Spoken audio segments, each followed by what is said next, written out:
If you were an Arab prince, can you imagine how insane your life would be? Where would you go? What would you buy? Salman bin Abdulaziz Al Saud has never needed to imagine anything and is currently the head of the richest monarchy.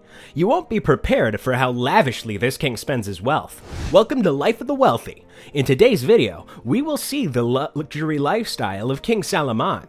King Salman took the throne in 2015 at the age of 79, following the death of his elder brother Abdullah. King Salman assumed control of the House of Saud, the Saudi Arabian throne, and the state-owned oil corporation Aramco, from which the family derives most of its fortune. There were literally boatloads of models arriving. A few dozen men from the Middle East partied with 150 stunning ladies. They were then transported to a private island in the Maldives. Mohammed bin Salman, the country's defense minister and the 29-year-old crown prince of Saudi Arabia, served as the host. He currently holds the positions of Deputy Prime Minister, heir to the throne, and one of the most powerful individuals in the area. He is also one of the richest.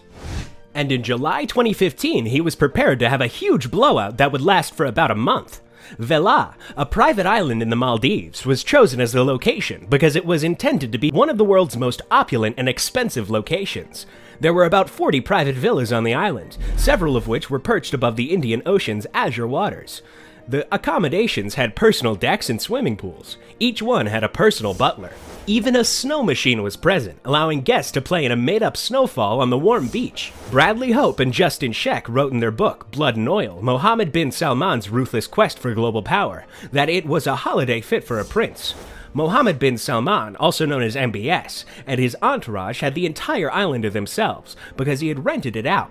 According to the book, it cost a stunning $50 million. The resort's more than 300 employees would each receive a $5,000 bonus, in addition to a generous cash tip. These same employees typically made between $1,000 and $1,200 per month.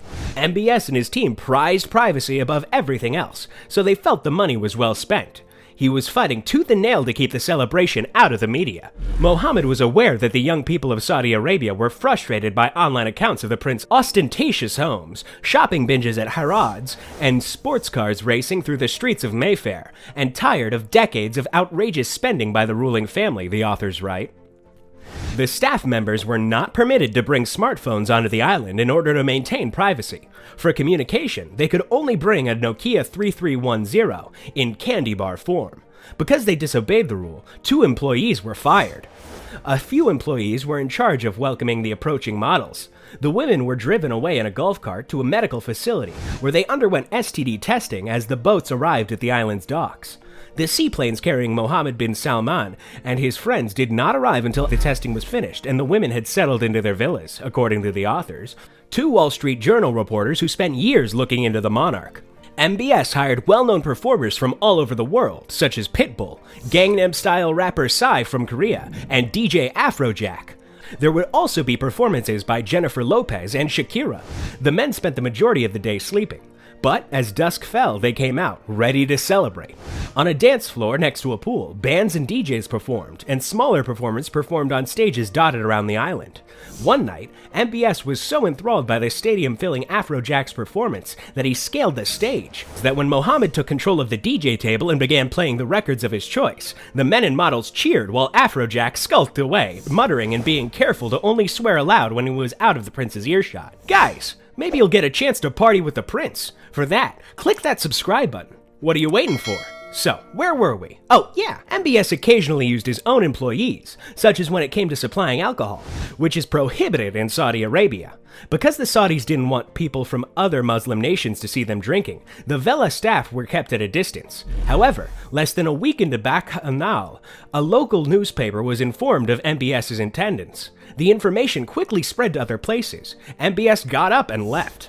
The prince did not appear to learn any lessons about maintaining a low profile from the episode. The Serene, a 439-foot super yacht that elevates luxury to a new level, was soon acquired by MBS. The Russian vodka tycoon who bought the ship received more than $500 million from the crown prince, nearly twice what it originally cost.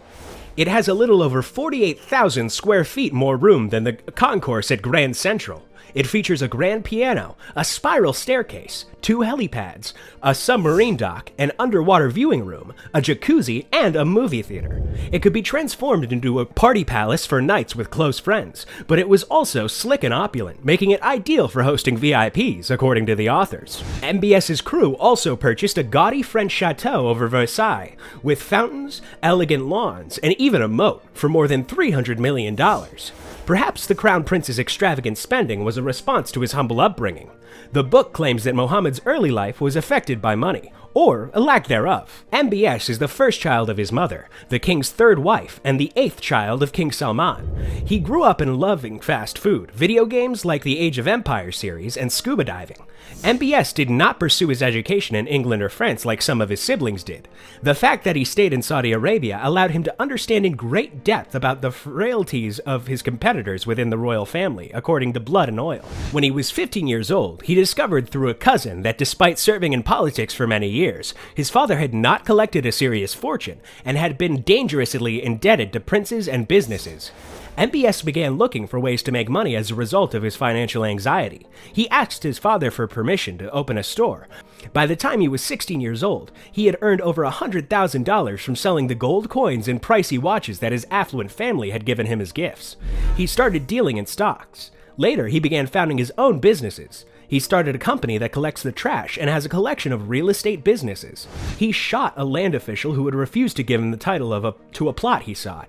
He was given the moniker Father of the Bullet for the action. Additionally, his government contacts made him rich. After regulators discovered that he and other royals were making significant investments in companies just before newsworthy announcements, they were charged with insider trading. Since the country's inception, a vast number of royals have governed Saudi Arabia, sharing authority and forging coalitions. Different sides frequently disagree. But as he gained power, MBS showed no mercy in crushing any potential rivals and consolidating his position of authority. In the end, he defeated his cousin to take position of the Crown Prince, and a few months later, he led a 2017 corruption purge that resulted in imprisonment of many royals. The prince, who is rumored to be close to his father, has taken over as Saudi Arabia's de facto ruler. He was the driving force behind several of the recent reforms made in the nation, such as the 2017 decree enabling women to drive. And, given his youth, his impact will probably be felt for a very long time. Forget the naysayers, his team said. Mohammed had plenty of time to demonstrate his foresight, the authors write. He wasn't even king yet. In 10, 20, or 30 years, his legacy could emerge. So, that's all for today. So what do you think about this luxurious prince? Do you know any other prince who is as luxurious as him? Tell us in the comments section. If you enjoyed the video, hit the like button and bell icon for more updates. Don't forget to subscribe to our channel. If you want to see more videos like these, don't worry, check out other videos on our channel. We'll see you in our next video. Bye!